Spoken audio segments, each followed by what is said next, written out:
Hello दोस्तों, नमस्कार। स्वागत है आप सभी का टारगेट अड्डा स्टडी यूट्यूब चैनल पर। तो दोस्तों, जैसा कि आप सभी का आज IPS RRB clerk 2021 prelims examination भी कंप्लीट हो गया है और कुछ लोग कह रहे हैं कि 18 को पेपर है, लेकिन अभी तक सुनने में नहीं आया कि किसी का कि 18 को पेपर है। तो ये मैं मान के चल रहा हूँ कि सारे लोग का एग्जामिनेशन कंप्लीट हो गया है। और क्योंकि 2 दिन एग्जाम हुए, दोनों दिनों में 5-5 शिफ्टों में एग्जामिनेशन हुआ है और इसके पहले जब भी एग्जामिनेशन होता था वो केवल 4 शिफ्टों में होता था, इसलिए मैं मान के चल रहा हूँ कि सारे लोग का एग्जामिनेशन कंप्लीट हो गया है। और इसी कड़ी में मैं भी आज एग्जामिनेशन दे के आ रहा हूँ। 5th शिफ्ट यानी कि 14 अगस्त को 5th शिफ्ट में मेरा एग्जामिनेशन था और मैं आप सभी के सामने सेल्फ गिवन एनालिसिस करने वाला हूँ। मेरा पेपर कैसा था और पेपर का लेवल कैसा था, क्या क्या पूछा गया था और मेरे कितने अटेम्प्ट थे, ये सारा कुछ हम लोग डिस्कस करने वाले हैं।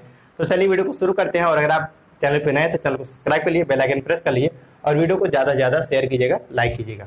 तो दोस्तों, सबसे पहले अगर बात करते हैं रीजनिंग के सेक्शन की, तो पेपर अगर ओवरऑल देखा तो पेपर ईजी था। मॉडरेट भी नहीं कह सकते, लेकिन हाँ ईजी टू मॉडरेट कह सकते हैं। ठीक है, तो चलिए सबसे पहले बात करते हैं रीजनिंग के सेक्शन की। तो रीजनिंग में देखिए, सबसे पहले जो अगर बात करते हैं, सबसे पहले एक क्वेश्चन आया था आपका सिलॉग की बात करें। सिलॉग 5 क्वेश्चन आया था। ठीक है, 3 स्टेटमेंट 2 कंक्लूजन। ठीक है, 2 कंक्लूजन था। उसके बाद 5 क्वेश्चन इस पे आया था। फिर उसके बाद अल्फा न्यूमेरिक सीरीज होता है, अल्फा न्यूमेरिक सिंबल सीरीज जो होती है, इस पे आपके आए थे 5 क्वेश्चन आए थे। ठीक है, 5 क्वेश्चन यहाँ पे आए थे। और उसके बाद अगर बात करते हैं तीसरे नंबर पे, तो डायरेक्शन का क्वेश्चन आया था। डायरेक्शन का क्वेश्चन आया था, 3 क्वेश्चन थे इस पे। ठीक है, 3 क्वेश्चन इस पे थे। चाइनीज कोडिंग आई थी चौथे नंबर पे अगर बात करें, चाइनीज कोडिंग आई थी जो कि इस पे 5 क्वेश्चन थे।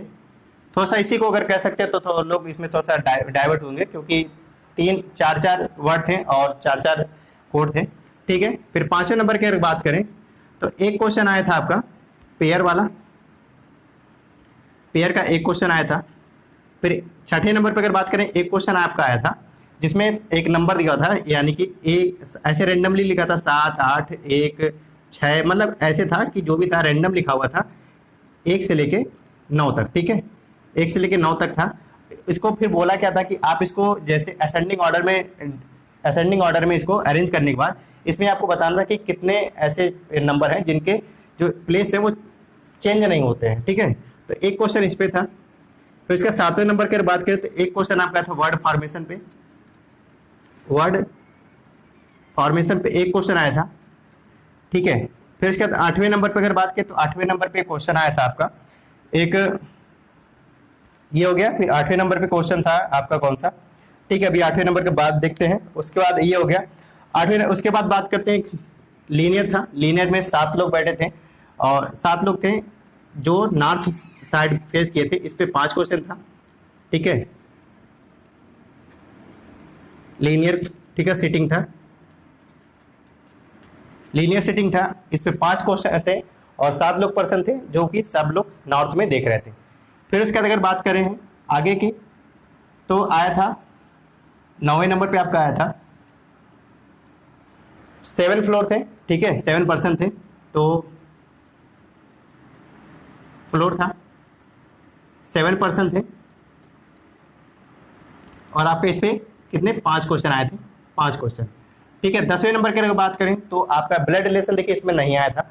उसके बाद आया था 3 मंथ 2 डेट। इसकी जो पजल थी इस पे डेट जो दिया हुआ था 11 दिया हुआ था और 22 दिया हुआ था। ठीक है, फिर इसके बाद इस पे जो आपका ये था 5 क्वेश्चन इस पे थे। ठीक है, तो अब देख लेते हैं कुल मिला के कितने क्वेश्चन होते हैं। 5 क्वेश्चन यहाँ होते हैं, 5 5 10 होते हैं, 5 15 होता है, 5 20 होता है, 20 5 25 होता है, 25 5 30 होता है, 30 3 33 होता है, 34 35 36 और 4 क्वेश्चन एक आपका आया था 11वें नंबर पे, ऑर्डर रैंकिंग का था। ऑर्डर रैंकिंग का क्वेश्चन था। ठीक है, 4 क्वेश्चन इस पे थे। ऑर्डर रैंकिंग मतलब था कि 6 लोग थे, 6 पर्सन थे, उसमें सारा मतलब कुछ लोग मतलब भारी मतलब वेट के आधार पे दिया हुआ था। तो 6 लोग थे जिसमें उनको वेट के हिसाब से अरेंज करना था और उसके आधार पे 4 क्वेश्चन पूछे गए थे, जिसमें आपका दिया हुआ था कि जो सबसे लास्ट वाला था के जो बैठा था उसका जो 44 दिया हुआ था और सबसे लास्ट जो था वो उसका के का 40 दिया था और सबसे लास्ट जो था उसका 20 दिया था। तो इसी आधार पे सारे क्वेश्चन दिए गए थे। तो ये यहाँ पे क्वेश्चन थे। और जो यहाँ पे जो पेयर बनाने वाला था, जो नंबर वाला जो मैंने बताया, इसमें जो आया था, इसमें आंसर जो आया था, इसका आंसर होगा कोई नहीं, क्योंकि जो 7 से 1 से लेकर हम लोग 9 तक उसको अरेंज किए, फिर उसके बाद जो देखा गया कि किसका प्लेस जो है चेंज नहीं हुआ है, तो इसमें कोई ऐसे वर्ड नहीं थे कि जिसका प्लेस सेम रहा हो, सारे के चेंज हुए थे। तो यहाँ पे इसका आया था नन आया था, कोई नहीं होगा। फिर इसका जो पेयर बनाने वाला आया था, पेयर में 2 आया था आंसर, ये भी मैं आपको बता दे रहा हूँ, 2 आंसर आया था, ठीक है, पेयर बनाने वाले में। और वर्ड फॉर्मेशन में जो आपका आंसर आया था, इसमें आया था 5, ठीक है, 5 बना था वर्ड, और इसका लास्ट तीसरा पूछा था, तो वही वी यहाँ का आंसर होगा, ठीक है। तो ये क्वेश्चन थे आपके। और बात करें अगर आपकी, तो यही 3-4 पजल थी, और 3 पजल थी, उसके बाद बाकी और कुछ नहीं था रीजनिंग के सेक्शन में। और अगर बात करें तो रीजनिंग का सेक्शन आप, अगर आपकी अच्छी स्पीड थी तो आप उसको 20 से 22 मिनट में कर सकते थे, 22 से 23 मिनट में कर सकते थे। और बहुत अच्छी स्पीड थी आपको तो आप उसको 20 से 21 मिनट में कर सकते थे। और आप एवरेज स्टूडेंट थे, आपको 25 से 26 मिनट लगे होंगे, ठीक है। ये वही बात रीजनिंग के सेक्शन की। उसके बाद अगर बात करें हम लोग मैथ के सेक्शन में, ठीक है, तो पेपर ईजी था, हाँ, ये भी आसान था। आसान में इसमें एक क्वेश्चन आया था कैन-नेवर का, ठीक है, कैन-नेवर का एक क्वेश्चन था, और बाकी सारे कुछ आसानी थे। थोड़ा सा अगर किसी को दिक्कत आई होगी तो अल्फा न्यूमेरिक सीरीज में आई होगी, ठीक है, तो क्योंकि इसमें स्क्रॉलिंग करना था, जो भी ऊपर से स्क्रॉलिंग तो हम लोग कर ही रहते हैं ऑप्शन के लिए, बाकी इसमें जो क्वेश्चन था उसके लिए भी स्क्रॉलिंग करना पड़ता, इसलिए इसमें थोड़ा सा किसी को डाउट दिक्कत आई होगी। बाकी सब कुछ आसान था और कोई इसमें दिक्कत नहीं होने रही थी, ठीक है। फिर इसके बाद अगर बात करें रीजनिंग के सेक्शन की, सॉरी मैथ के सेक्शन की, तो मैथ के सेक्शन में हम आते हैं।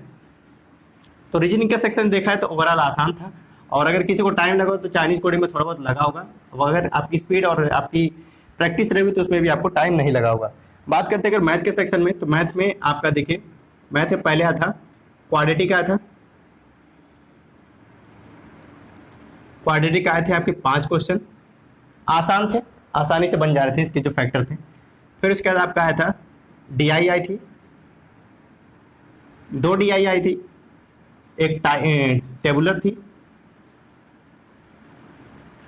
ठीक है, इसमें आपके 5 क्वेश्चन थे, और एक आपके लाइन वाली थी, ठीक है, एक आपकी थी आपकी लाइन की, ये आपके 5 क्वेश्चन इस पे थे, ठीक है, ये हो गया आपका।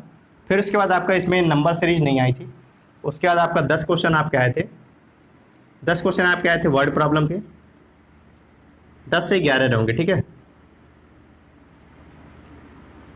वर्ड प्रॉब्लम आपके आए थे, ये तीसरा नंबर के वर्ड प्रॉब्लम के 10 से 11 क्वेश्चन थे, सॉरी 10 से 12 क्वेश्चन आपके थे, 10 से 12, ठीक है। और अगर बचा आप किस तरह आपका, वो था आपका सिंप्लीफिकेशन, चौथे नंबर पे आपका सिंप्लीफिकेशन। अगर 12 क्वेश्चन थे यहाँ पे, तो आपके जो सिंप्लीफिकेशन था आपके, ठीक है, 13 क्वेश्चन हो सकते हैं सिंप्लीफिकेशन के, आपके 13 से 15 क्वेश्चन आपके थे। अगर 10 आया हुआ तो 15 क्वेश्चन रहा होगा, अगर 12 आया हुआ तो आपके ये क्वेश्चन थे, ठीक है। तो ये सारा क्वेश्चन रीजनिंग का सेक्शन का, मैथ के सेक्शन का। क्वाड्रेटिक बिल्कुल आसान थी, जो तुरंत बन जा रही थी। सिंप्लीफिकेशन भी बहुत आसान थे, बिल्कुल इसमें टाइम नहीं लग रहा था, ठीक है। और एक आध क्वेश्चन में अगर किसी को टाइम लगा हो तो अलग की बात है। जैसे आप, मैं एक क्वेश्चन आपको बताता हूँ, फ्रैक्शन वाला जो था, ठीक है, एक सही 1/3 प्लस 1 सही 3 5 15, ठीक है, 1 सही 1/3 प्लस 1 सही, नहीं, ये 5 थे यहाँ पे, 1/5 था, 1/5 था, और 1 सही यहाँ पे 2/3 था, ठीक है। तो इसका आंसर जो आपका आया था 7.7 ऐसे होल बाई 2/15 ऐसा इसका आंसर आया था, ठीक है। ये क्वेश्चन सिंप्लीफिकेशन का था। बाकी और भी कई सारे क्वेश्चन थे जो बिल्कुल आसान थे। जोड़ने का क्वेश्चन आया था। अब आप सोच सकते हो कि जोड़ने का क्वेश्चन, जैसे मैं आप सभी को बता दूं, 3.5 है, ठीक है, और 4.5 है, फिर इसके बाद 6.8 है, तो इसको आपको जोड़ के बताना था कि आपका इसका आंसर कितना आ रहा था। तो शायद 6 4 10 3 13, 13 1 14, 14 नहीं, तो इसमें जो भी था इसका आंसर जो आता है 11.5 आ रहा था। अब उसी हिसाब से आपको अरेंज कर लीजिएगा, ठीक है। लेकिन हाँ 3.5 था एक, ठीक है, और बाकी ये 11.5 इसका आंसर आ रहा था। अब इस हिसाब से आप बाकी को सिंप्लीफिकेशन का क्वेश्चन आया तो आप सोच सकते हो कि आपकी क्या स्थिति रहेगी पेपर की, ठीक है। बाकी जो पेपर था बिल्कुल आसान था, इसमें कोई दिक्कत नहीं थी, ठीक है। तो मैंने रीजनिंग का सेक्शन आप सभी को बता दिया, मैथ का सेक्शन आप सभी को बता दिया। ये तो एक नॉर्मल है कि सब लोग भी जानते हो कि क्वाड्रेटिक अगर नहीं आया तो आपको नंबर सीरीज मिल सकता है देखने को, ठीक है, या फिर चाहे मिसिंग हो चाहे रॉन्ग नंबर सीरीज हो। बाकी आपको DI तो 2 आनी ही थी, वो तो सबको पता है। अगर वर्ड प्रॉब्लम अगर 10 थे तो ये सिंप्लीफिकेशन 15 आना था, अगर ये 12 थे तो इसको 13 आना था। ये तो ठीक है। ओवरऑल पेपर जो आपका था इजी टू मॉडरेट ही था, बाकी टफ तो नहीं कहेंगे, क्योंकि कुछ लोग जब मैं सेंटर से निकला तो काफ़ी सारे स्टूडेंट कह रहे थे कि पेपर नहीं अच्छा हुआ, नहीं अच्छा हुआ, लेकिन काफ़ी सारे स्टूडेंट वहीं पे ऐसे भी थे जिनके 70+ स्कोर हुए थे। कुछ स्टूडेंट से मेरी बात हुई जिसने किसी ने एक अपना अटेम्प्ट जो बताया, एक ने 72 अपना अटेम्प्ट बताया, एक ने 74 बताया है, ठीक है। और काफ़ी सारे स्टूडेंट जो थे ऐसे जो 60 अटेम्प्ट करके आए हैं, कोई ऐसा था 50 अटेम्प्ट करके आया था। तो जो मैंने जिससे बात की 50 अटेम्प्ट किया था उसके रेगुलर वो बैंकिंग का स्टूडेंट नहीं था। और ये इस बार IBPS के चाहे वो बैंक PO का एग्जामिनेशन हो चाहे क्लर्क का एग्जामिनेशन हो, तो काफ़ी सारे स्टूडेंट ऐसे भी थे वैकेंसी ज़्यादा होने की वजह से काफ़ी सारे लोग वो भी पेपर फॉर्म भरे थे जिनका अभी बैंकिंग में थोड़ा सा प्रैक्टिस या फिर एक्सपीरियंस कम है, ठीक है। तो इसलिए भीड़, मैं पहले ही कह रहा था कि भीड़ को देख के आप बिल्कुल परेशान ना होइए। अगर आप फिर बात करते हैं मेरे एग्जामिनेशन मेरा कैसा हुआ पेपर, तो मेरा जो आपका देखिए पेपर जो था, मैंने जो रीजनिंग के सेक्शन में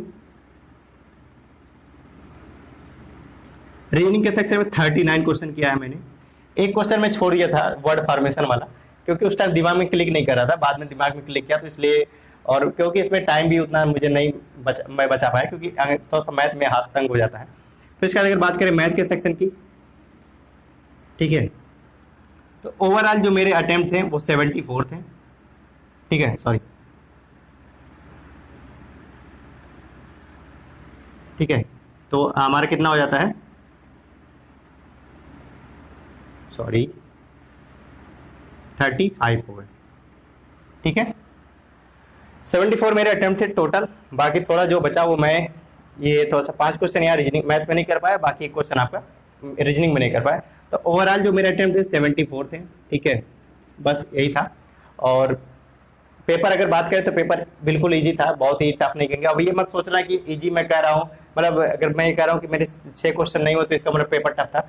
मैं अपना टाइम मैनेज नहीं कर पाया, कहीं पे एक जगह मैं थोड़ा सा मैथ में एक क्वेश्चन में फंस गया था, इस वजह से नहीं हो पा रहा था।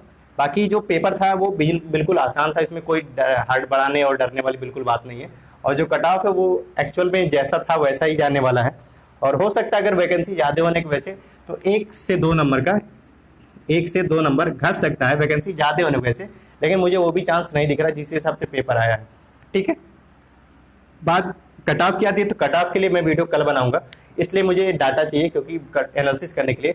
तो आप सभी से रिक्वेस्ट है कि आप सभी जिन्होंने पेपर दिया है, आप सभी मैंने कम्युनिटी पे पोल किया है, आप वहाँ पे जाके पोल को अटेम्प्ट करिए, आप अपनी स्कोर बताइए, अपने अटेम्प्ट बताइए। और बाकी लोग इसमें क्या करें, वीडियो के लिंक डिस्क्रिप्शन कमेंट बॉक्स में आप अपने कमेंट करें, आपके अटेम्प्ट है, एक्यूरेसी कितनी है, फिर आपकी स्टेट कौन सा है, और आपका क्या नाम है कि क्या मैंने बोला, अटेम्प्ट, एक्यूरेसी, स्टेट कौन सा है और आपकी कैटेगरी कौन सी है। ये 4 चीज़ों के साथ आप थोड़ा सा कमेंट करिएगा ताकि एक अच्छा डाटा मिल जाए और आपको एक ठीक कैलकुलेशन के हिसाब से बताया सके कि एक्सपेक्टेड कट ऑफ क्या हो सकती है। एक्सपेक्टेड कट ऑफ इसलिए मैं बताता हूँ क्योंकि थोड़ा सा मेरा कैलकुलेशन भी सही हो जाता है जो कट ऑफ के मामले में। और इसके बाद अगर बात करते हैं कि कट ऑफ इसलिए थोड़ा सा डिस्कस किया जाता है क्योंकि ताकि वो स्टूडेंट जिनका पेपर अभी अच्छा हुआ वो आके मेंस के लिए प्रिपरेशन कर सके। जिनका बहुत अच्छा हुआ तो उनको लिए कोई बात नहीं होती, जो थोड़ा सा 50-50 चांस में रहते हैं उनको अगर ऐसा लगे कि मैं प्रिपरेशन मेंस का करना चाहिए, वो मेंस का प्रिपरेशन कर सके। इसलिए तो सब कट ऑफ हम लोग एक्सपेक्ट करते हैं। बाकी पेपर जो था वो इजी टू मॉडरेट ही था, बाकी कोई दिक्कत नहीं थी। जो भी पेपर था मैं आप सभी के सामने डिस्कस कर दिया हूँ, टोटल मैं आपसे बता सका हूँ, ठीक है। तो इस वीडियो में दोस्तों इतना ही, और उम्मीद करता हूँ आप सभी को वीडियो अच्छी लगेगी। और अगर आप चैनल पर नए तो चैनल को सब्सक्राइब कीजिएगा, बेल आइकन प्रेस कीजिएगा और वीडियो को ज़्यादा से ज़्यादा शेयर कीजिएगा, लाइक कीजिएगा। थैंक यू, धन्यवाद और नमस्कार, शुभ रात्रि।